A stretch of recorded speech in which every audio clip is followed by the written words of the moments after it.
नमस्कार दोस्तों, स्वागत है आपका मेरे चैनल पारिवारिक कहानियों में। आज की कहानी है बहन की रक्षा।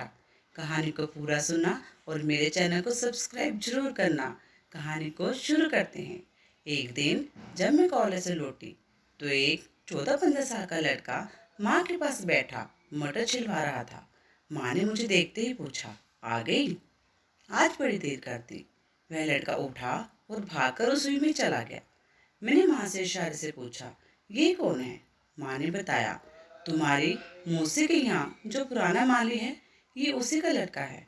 उन्होंने घर के कामों में मेरी मदद के लिए भेजा है। ये हमारे पास ही रहेगा।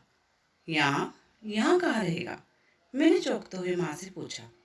माँ समझ गई कि मैं ये पसंद नहीं कर रही। वह मुझे समझाते हुए बोली, तुम परेशान मत हो, मैं देख लूँगी कि क्या कर। तब तक वह लड़का एक गिलास पानी लेकर आ गया और खुश हुए बोला, दीदी पानी। मैंने चिल्लाते हुए कहा, ठीक है, गिलास मेज पर रख दो। ये कहकर मैं अपने कमरे में चली गई। पता नहीं क्यों मुझे उस लड़के का दीदी कहना पसंद नहीं लग रहा था। एक अजीब सी चिढ़ हो रही थी। जब से मेरा छोटा भाई अपनी इंजीनियरिंग की पढ़ाई करने मुंबई गया था, तब से मैं ऐसे ही चिड़चिड़ी हो गई थी। मैं उसे बहुत ज़्यादा याद करती थी। हम बचपन से ही एक ही कमरा, अलमारी और मेज साझा करते थे।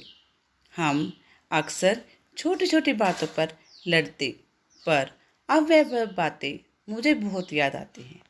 उसका मुझे तंग करना, मेरी चोटी खींचकर भाग जाना और फिर उसे मारने के लिए मेरा उसके पीछे भागना।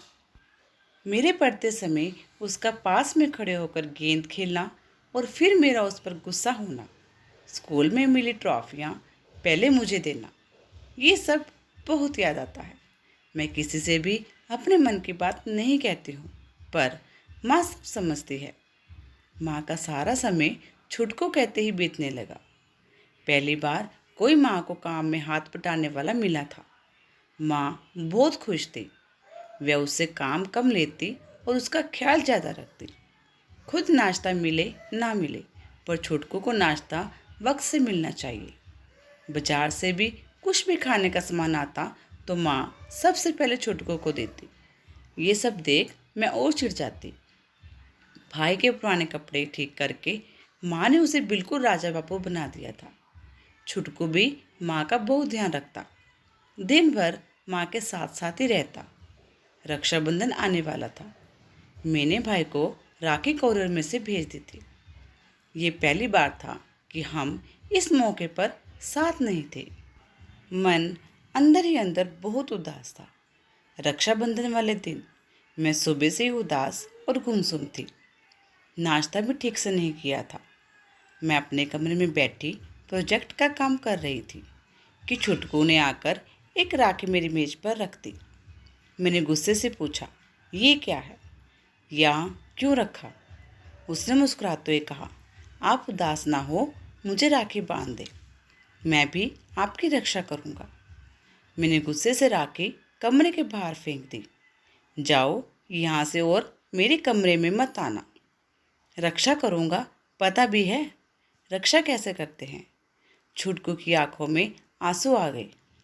माँ ने प्यार भरा हाथ उसके सर पर रख दिया। दुखी नहीं होती, दीदी परेशान है ना, इसलिए ऐसे कह दिया। जाओ जल्दी से रसोई में जाकर बूंदी का लड्डू खा लो, तुम्हें बहुत पसंद है ना। वह सर झुकाकर वहाँ से चला गया। उसके जाते ही माँ मेरे ऊपर बरस पड़ी। ये क्या तरीका है बात करने का? बिन माँ का बच्चा है, कोई भाई बहन भी नहीं है, हमको ही अपना परिवार मानता है। तुमको नहीं बांधनी राखी तो मत बांधो, पर एक तरीका होता है मना करने का, कहते हुए माँ वहाँ से चली गई। रक्षाबंधन को करीब 10 दिन बीत गए। एक दिन माँ छुटकू के साथ सब्जी लेने जा रही थी। मेरी मेज पर पैसे रखते हुए बोली, दरवाज़ा बंद कर लो और राशन वाला सामान लाएगा, रखवा लेना और पैसे दे देना। मैं घर पर अकेली थी, तभी दरवाजे पर घंटी बजी। मैंने दरवाज़ा खोला तो सामने राशन वाला खड़ा था। सामान दरवाजे के पास से रखने को कहकर मैं पैसे लेने अंदर चली गई। पैसे लेकर मैं जैसे ही पलटी, वह आदमी मेरे ठीक पीछे खड़ा था। उसे वहाँ देखकर मैं डर गई। मैंने गुस्से से कहा, तुम यहाँ कैसे आ गए? बाहर चलो, मैं आ रही हूँ। वह विशेली मुस्कान से मुस्कुराया और उसने मेरा हाथ पकड़ लिया। उसकी पकड़ बहुत मजबूत थी। इससे पहले कि मैं शोर मचाती, उसने दूसरे हाथ से मेरा मुंह बंद कर दिया। उसकी आंखें और उसकी मुस्कुराहट देखकर मैं अंदर तक कांप उठी। मैं अपने को उसके चंगुल से छुड़ाने का प्रयास कर ही रही थी कि तभी पीछे से किसी ने उस पर वार किया और वह गिर पड़ा। मैंने देखा छुटकू पीछे खड़ा था और उसके हाथ में मेरे भाई का बैट था। तभी माँ भी वहाँ आ गई। मैं भागकर माँ के सीने लग गई। मैं जोर जोर से रोने लगी। माँ, यदि आज छुटकू वक्त पर आकर मेरी रक्षा ना करता, ना जाने क्या हो जाता। दूर से सहमा हुआ एक कोने में खड़ा मुझे देख रहा था। माँ ने मुझे कुर्सी पर बिठाकर तुरंत पुलिस को फ़ोन किया। पुलिस ने उस आदमी की तहकीकात करके हमें बताया, अरे ये तो कई जगह ऐसी वारदातें कर चुका है। दुकानदार बिना पुलिस जांच के इन्हें रख लेते हैं और फिर ये घर में घुसकर गंभीर अपराध को अंजाम देते हैं। पुलिस वाले ने छुटकू की पीठ थपथपाते हुए कहा, तुम बहुत बहादुर बच्चे हो। तुमने अपनी सूझबूझ से एक बड़ा हादसा होने से रोक लिया। अब तुम्हारा नाम राष्ट्रीय वीरता पुरस्कार के लिए भेजेंगे। 26 जनवरी को तुम्हें इस बहादुर के लिए इनाम दिया जाएगा।